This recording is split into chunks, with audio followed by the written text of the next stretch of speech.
اس وقت فرمایا تھا ہے دل کے لیے موت مشینوں کی حکومت، ہے دل کے لیے موت مشینوں کی حکومت، احساس مروت کو کچل دیتے ہیں آلات۔ یہ اس وقت کی بات ہے۔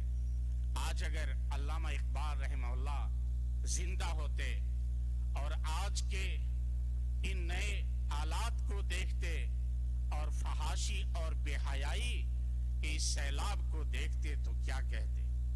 میرے بھائیوں، سوال پیدا ہوتا ہے کہ آج کے دور میں جو بے حیائیاں، بے شرمیاں اور اس طرح سے دوسرے جو غیر اخلاقی چیزیں پیدا ہو گئی ہیں، اس کا ذمہ دار کون ہے؟ پہلے نمبر پہ اس کا ذمہ دار اس وقت کے بعض حکمراں ہیں۔ حاکم وقت بھی اپنے پبلک اور رعایا کے ذمہ دار ہیں۔ نبی کریم صلی اللہ علیہ وسلم نے فرمایا کہ امام جو حاکم وقت ہے وہ ذمہ دار ہے، وہ مسئول عن رعیتہ، اور اس سے اپنی ذمہ داری کے بارے میں پوچھا جائے گا، سوال کیا جائے گا۔ آج مسئلہ یہ ہے، خاص طور سے جو غیر مسلم حکمراں ہیں، یہ پہلے مغربی ممالک کے حکمراں بے حیائی اور فحاشی کو دنیا کے اندر پھیلا رہے تھے، مگر آج مغرب حکمرانوں سے آگے مشرقی بعض ممالک کے حکمراں آگے آگے دکھائی دے رہے ہیں۔ آپ دیکھیں ہمارے ہند و پاک، نیپال، بنگلہ دیش وغیرہ کے اندر کس طریقے سے بے حیائیوں کی اجازت حکومتوں نے دے رکھی ہے۔ آج پہلے تو یہ تھا کہ زنا کے لیے چند شرائط کے ساتھ خاص اڈے ہوتے تھے اور انہیں صرف لائسنس دیا جاتا تھا۔ آج ہندوستان کی وہ حکومت جو چند سالوں پہلے ثقافت و تہذیب کا ملک کہا جاتا تھا، آج وہیں پر حکومت نے زنا کے لیے اعلان کر دیا ہے، لائسنس دے دیا ہے اور کہا ہے یہ ایک پیشہ ہے۔ کوئی بھی جو جوان مرد ہو، عورت ہو، زنا کا ارتکاب کرے تو سماج اس سے سزا نہ دے، اس لیے کہ اس کے حق میں ایک پیشہ ہے۔ اسی طریقے سے ہم جنس پرستی کے لیے آج ہماری حکومتوں نے لائسنس دے رکھی ہے۔ ابھی گزشتہ ہفتہ نیپال کے اندر ایک کالج کی 2 لڑکیوں نے آپس کے اندر شادی کی اور اسے میڈیا کے اوپر نشر کیا گیا اور کہا کہ یہ شادی ہم اپنی مرضی سے کرتے ہیں۔ ایسے ہی ہندوستان کے اندر مرد مرد کے ساتھ، عورت عورت کے ساتھ یہ لوگ شادی کر رہے ہیں اور اس کی کھلی آزادی دی گئی۔ ابھی جلد ہی ہندوستان کی حکومت نے، عدالت نے یہ فیصلہ سنایا ہے کہ شادی شدہ جوڑے اگر دوسروں کے ساتھ غلط روابط بنانا چاہیں تو مرد کو بھی اجازت ہے اور عورت کو بھی اجازت ہے۔ یعنی شادی شدہ ہوتے ہوئے بھی اگر مرد چاہے کسی دوسری خاتون کے ساتھ رہے تو رہ سکتا ہے، اس کی بیوی مقدمہ دائر نہیں کر سکتی ہے، اور بیوی چاہے تو دوسرے مردوں کے ساتھ رہ سکتی ہے، شوہر اس کے اوپر کوئی سختی نہیں کر سکتا ہے۔ تو گویا کہ دنیا کے بہت سے ممالک کے حکمرانوں نے بے حیائی اور فحاشی کو پھیلانے کے اندر زور دیا ہے، ساتھ دیا ہے۔ دوسرا سبب ہے شرعی علم کی کمی اور جہالت کا انتشار۔ آج ہمارے معاشرے کے اندر شرعی علم کی کمی ہے۔ مدارس اسلامیہ جس مقاصد کے تحت قائم کیے گئے، آج وہ اپنے مقاصد سے دور کر دیے گئے ہیں۔ مدارس کے خلاف اتنی آوازیں اٹھائی جا رہی ہیں، مدارس کے فارغین کو اتنی نیچی نظر سے دیکھا جا رہا ہے کہ لوگ اسلامی مدرسوں سے دور ہوتے رہے ہیں، اور یہی وجہ ہے کہ اسلامی تعلیم نہ ہونے کی وجہ سے آج ہمارے مسلم معاشرے کے اندر اس قدر بگاڑ پیدا ہو چکی ہے۔ ضرورت ہے کہ ہم اپنے بیٹے اور بیٹیوں کو اسلام کی تعلیم دیں۔ جنہیں حقیر سمجھ کر بجھا دیا تم نے، وہی چراغ جلیں گے تو روشنی ہوگی۔ ایسے ہی میرے دوستو، ایک ذمہ دار اس کا جو سبب فحاشی کا، بے حیائی اور بگاڑ کا جو ایک سبب ہے، وہ اہل خانہ کی کوتاہی۔ ابھی آپ کچھ پہلے بچوں کی تعلیم و تربیت سے متعلق خطاب سماعت فرما رہے تھے۔ میرے بھائیوں، ہماری ذمہ داری ہے ہم اپنے بچوں کی صحیح تربیت کریں۔ اللہ تعالیٰ نے فرمایا، یا ایھا الذین آمنوا قوا انفسکم واہلیکم نارا وقودہ الناس والحجارہ، کہ اے ایمان والو، اپنے آپ کو، اپنے اہل خانہ کو جہنم کی آگ سے بچاؤ۔ نبی کریم صلی اللہ علیہ وسلم نے بچوں کی تعلیم و تربیت کے لیے فرمایا، مروا اولادکم بالصلاۃ اذا کانوا سبعا، تمہارے بچے 7 سال کے ہو جائیں انہیں نماز کا حکم کرو، جب 10 سال کے ہو جائیں نماز میں کوتاہی کرے تو تادیباً انہیں رغبت دلانے کے لیے ہلکی پھلکی مار اور پٹائی کیا کرو، تاکہ ان کے اندر اسلامی ثقافت اور تہذیب آ جائے۔ لیکن میرے بھائیوں، اگر جو گھر کے ذمہ دار ہیں، گھر کے جو نگراں ہیں، وہی اگر شریعت اسلامی سے ہٹ جائیں، انہی کے طور طریقے اگر بگڑ جائیں، تو پھر گھر کے بیوی اور بچوں کا حال کیا ہوگا؟ اسی لیے ایک عربی شاعر نے کہا، اذا کان رب البیت للدف ضاربا فشیمت اہل البیت کلہم الرقص، کہ جب گھر کا نگراں، گھر کا ذمہ دار ہی ڈھولک بجانے لگے، دف بجانے لگے، تو اہل خانہ کا، گھر کے دوسرے لوگوں کا حال یہی ہوگا کہ وہ سب ناچنے لگیں گے، ڈانس کرنے لگیں گے۔ اسی طریقے سے میرے بھائیوں، ایک ذمہ دار اس کے اندر، یہ ہمارا پورا معاشرہ ہے، پوری ہماری بستی ہے، پورا گاؤں ہے جہاں ہم رہتے ہیں۔ سوسائٹی کے اندر عدم اتحاد کی وجہ سے ہمارے ملکوں کے اندر، خاص طور سے نیپال، ہندوستان میں غیر مسلموں کے ساتھ رہنا ہوتا ہے، اور ان کے آپس کے اندر اتحاد و اتفاق نہ ہونے کی وجہ سے بگاڑ پیدا ہوتی ہے۔ اسی طریقے سے جہاں مکمل مسلمان لوگ رہتے ہیں لیکن آپس کے اندر اتحاد اتفاق نہیں ہے، تو وہ کسی چیز کا فیصلہ نہیں کر پاتے اور غیر شرعی چیزوں کے اوپر پابندی نہیں لگا پاتے ہیں۔ میرے بھائیوں، ہم میں سے آج ہر شخص صرف اپنے گھر کو دیکھتا ہے، دوسرے کو نہیں دیکھتا۔ وہ یہ سمجھتا ہے کہ ہر کوئی آزاد ہے، ہم اپنے گھر کی حفاظت کریں اور یہ ہمارے لیے کافی ہے، جبکہ یہ انسان کی بھول ہے۔ ہم سمجھتے ہیں کہ کیا ہوا گر قوم پر غیروں کی یلغاریں ہوئیں، کیا ہوا گر قوم پر غیروں کی یلغاریں ہوئیں، ہم تو اپنے آشیانے میں بہت محفوظ ہیں۔ لیکن میرے بھائیوں، ہم یہ نہیں جانتے کہ یہ یلغار ہمارے گھر تک، یہ آگ کا شرارہ ہمارے گھر کو بھی جلا سکتا ہے۔ یہ برائی ہماری سوسائٹی میں کسی ایک گھر کے اندر پیدا ہو گئی اور ہم نے اس کی روک تھام نہ کی، تو یہ برائی بہت جلد ہمارے گھر تک پہنچ جائے گی۔ اس کا ہمیں احساس ہونا چاہیے۔ میں آپ کو ایک واقعہ بتلانا چاہتا ہوں۔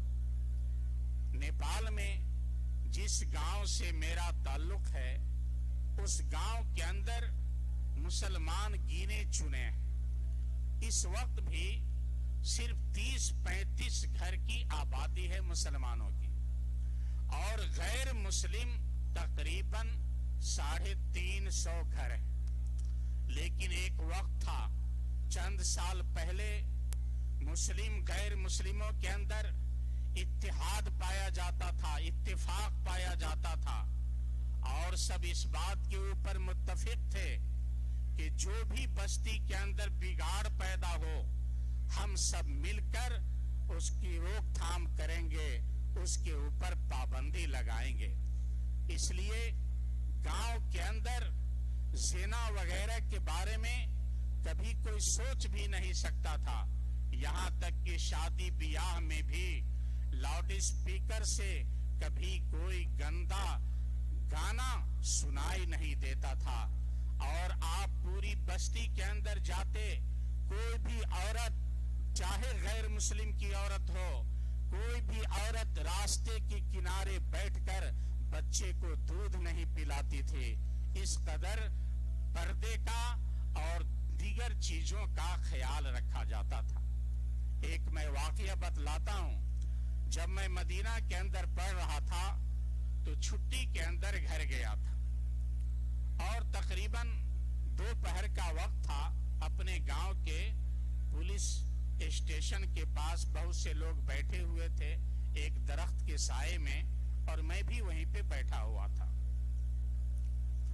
کچھ من چلے جو نوجوان تھے وہ گاؤں سے سائیکل لے کر گزرے، 4-5 کی ان کی تعداد تھی۔ یہ لوگ جب گاؤں سے باہر گئے تو زور زور سے ایک گانا گانے لگے۔ اس وقت بھوجپوری کے اندر ایک گانا بہت ہی مشہور تھا کہ لاکھوں میں ایک ہمار بھوجی، یہ گانا بہت مشہور تھا۔ اور وہ جو نوجوان منچلے لوگ تھے یہ گانا گاتے ہوئے وہ جا رہے تھے، اپنی اپنی سائیکل پہ تھے۔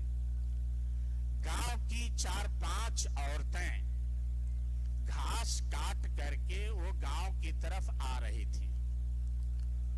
ان عورتوں نے ان نوجوان بچوں کو گالیاں دینا شروع کیا، اور وہ گالیاں دیتے ہوئے گاؤں تک پہنچ گئی۔ جو لوگ پولیس اسٹیشن میں بیٹھے تھے انہوں نے پوچھا کیا ہوا؟ کہا بھی جو 4-5 نوجوان گئے ہیں وہ ہم لوگوں کو دیکھ دیکھ کر اور برے برے گانے گا رہے تھے۔ تو لوگوں نے کہا کہ یہ سب ابھی واپس آئیں گے۔ کیوں؟ کہا کہ ندی میں سیلاب آیا ہوا ہے اور آج کشتی بھی نہیں ہے، تو یہ لوگ باہر جا ہی نہیں سکتے، یہ سب واپس آئیں گے۔ عورتوں سے کہا کہ تم یہیں رہو۔ وہ 4-5 نوجوان واپس آئے۔ ایک بزرگ جو گاؤں کے ذمہ دار تھے، غیر مسلم تھے، لاٹھی کے سہارے چلتے تھے، اور بہت سے نوجوان بیٹھے ہوئے تھے۔ بزرگ نے روکا، کہا سب ادھر آؤ۔ وہ 5 سائیکل لے کر آئے۔ کہا کہ تم لوگ کیا گانا گا رہے تھے؟ کہا کہ نہیں ہم نے تو کسی کو چھیڑا نہیں ہے، ان عورتوں کی طرف ہم نے اشارہ نہیں کیا، بس ایک گانا ہے تو ہم گاتے ہوئے اپنا جا رہے تھے۔ بزرگ نے اپنی لاٹھی سے ایک نوجوان کو صرف ایک لاٹھی مارا، یہ اشارہ تھا، اور جتنے نوجوان بیٹھے تھے وہ 5 کی پٹائی کرنا شروع کر دی۔ میں بھی موجود تھا وہاں پہ۔ وہ 5 سائیکل لے کر بھاگ رہے تھے، اور پیچھے سے سارے نوجوان کھدیڑ کھدیڑ کر مار رہے تھے، یہاں تک کہ گاؤں سے وہ باہر چلے گئے۔ اس کا اثر اتنا پڑا کہ پورے علاقے میں مشہور ہو گیا کہ فلاں بستی سے گزرنا تو گانا مت گانا، جبکہ غیر مسلموں کی اکثریت۔ میرے بھائی، میں نے خود دیکھا بستی کے اندر جب اتحاد تھا، اتفاق تھا، ایک گھاس کاٹنے والی عورت سر پہ ٹوکری نہیں رکھ پا رہی ہے، لیکن ایک نوجوان کو اگر کہتی ہے یہ ٹوکری اٹھا کر ہمارے سر پہ ڈال دو، اور اگر نوجوان اکیلا ہے تو نہیں اٹھاتا تھا، ڈر سے کہ کسی الزام میں مبتلا نہ ہو جاؤں، اس قدر خدشہ تھا۔ لیکن جب جمہوریت نیپال کے اندر آ گئی، گاؤں کے یہی لوگ مختلف سیاسی تنظیموں کے اندر بٹ گئے، ہر پارٹی اپنی پارٹی کے افراد کا حمایت کرنے لگے، تو آج حالت ایسی نہیں ہے۔ آج آپ دیکھیں گے اسی بستی کے اندر سال میں 3-4 واقعات تو ضرور پیدا ہو رہے ہیں۔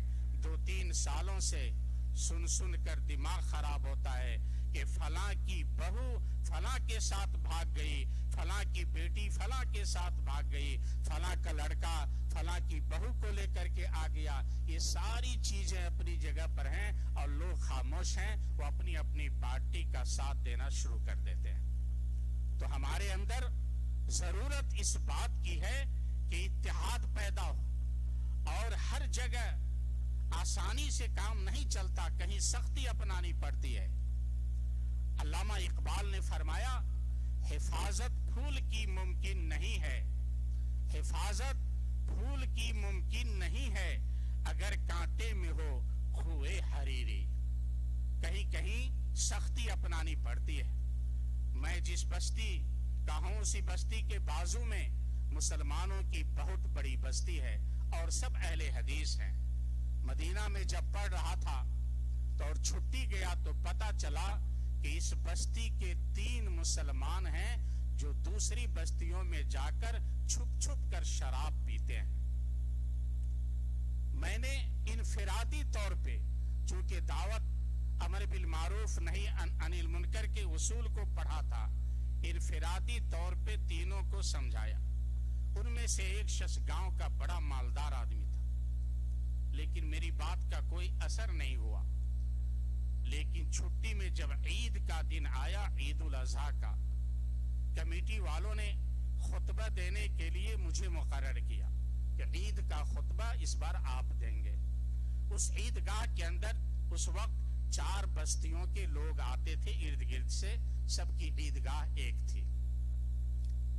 خطبے کے اندر میں نے کمیٹی والوں کو للکارا، جو کمیٹی کے ذمہ دار تھے، صدر تھے، سیکریٹری تھے، اور معاشرے کی اصلاح کے اوپر ابھارا، اور میں نے کہا کہ آج ضرورت ہے کہ ان لوگوں کو اس مجلس کے اندر کھڑا کر دیا جائے جو دوسری بستیوں میں جا کر چھپ چھپ کر شراب پیا کرتے ہیں۔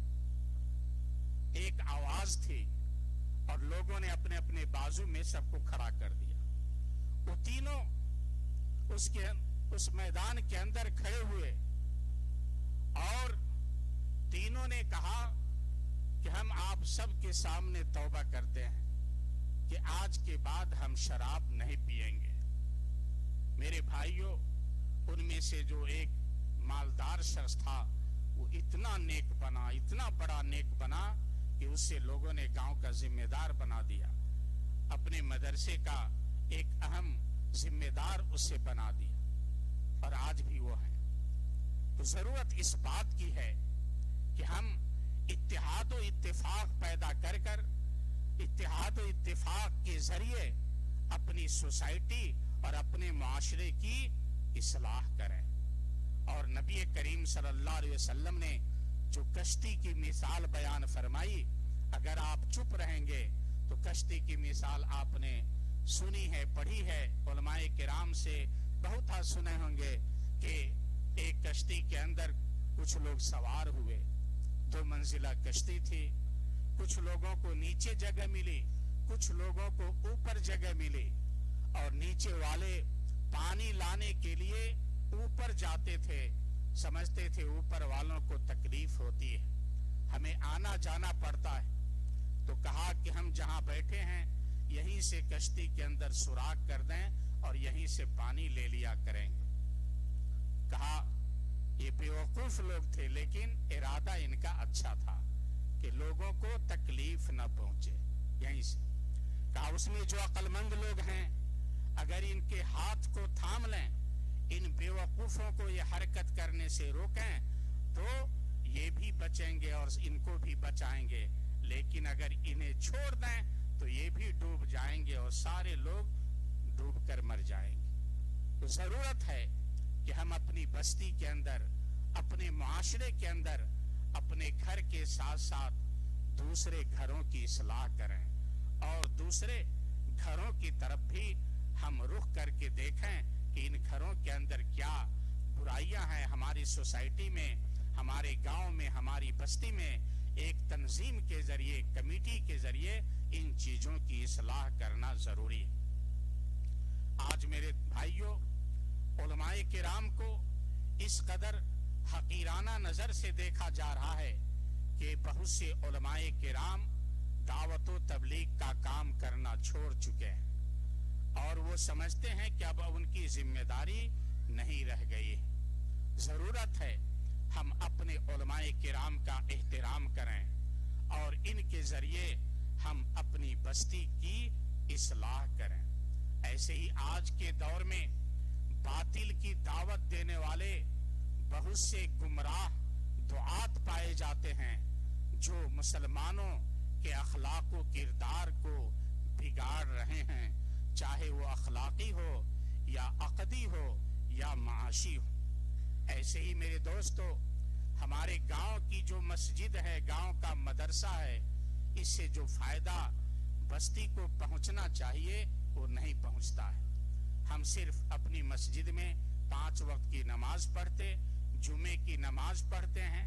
ہمارے مدرسے میں بعض بچے جا کر کے تعلیم حاصل کر لیتے ہیں، لیکن جو اصلاح معاشرہ کا کام ہمارے مدرسے سے، ہماری مسجد سے ہونا چاہیے، وہ کام نہیں ہو رہا ہے اور ضرورت ہے کہ ہم مسجد اور مدرسے کو حرکت میں لائیں اور مسجد مدرسے سے کام لیں۔ ایسے ہی میرے دوستو، بگاڑ اور فساد کا ایک بڑا ذریعہ آج کا میڈیا ہے۔ میڈیا کے ذریعے اس سوسائٹی کو بگاڑنے کی بھرپور کوشش کی جا رہی ہے، جس کی وجہ سے آج مسلمان خاتون بھی غیر مسلم نوجوانوں کے ساتھ فخر کے ساتھ بڑی تعداد میں شادیاں کر رہی ہیں۔ ایک وقت تھا اس کی شروعات ہوئی، مسلمان بچے غیر مسلم لڑکیوں کو لے کر بھاگنا شروع کیے اور اب غیر مسلم تنظیموں نے یہ کام شروع کیا اور مسلمان عورتوں کو لے کر غیر مسلم نوجوان بھاگ رہے ہیں اور انہیں محبت اور پیار کا نام دیا جا رہا ہے۔ وقت نہیں ہے، اذان ہو رہی ہے۔ اللہ تعالیٰ سے دعا ہے کہ اللہ تعالیٰ ہم سب کو دین کی باتیں سننے، سمجھنے اور عمل کرنے کی توفیق عطا فرمائے، اور اللہ تعالیٰ ہم سب کو اسلامی معاشرہ قائم کرنے اور اسلامی طور طریقے کی زندگی گزارنے کی اللہ ہمیں توفیق بخشے۔ آمین۔ وصلی اللہ علی نبینا محمد وعلی آلہ وصحبہ وسلم۔ والسلام علیکم ورحمۃ اللہ وبرکاتہ۔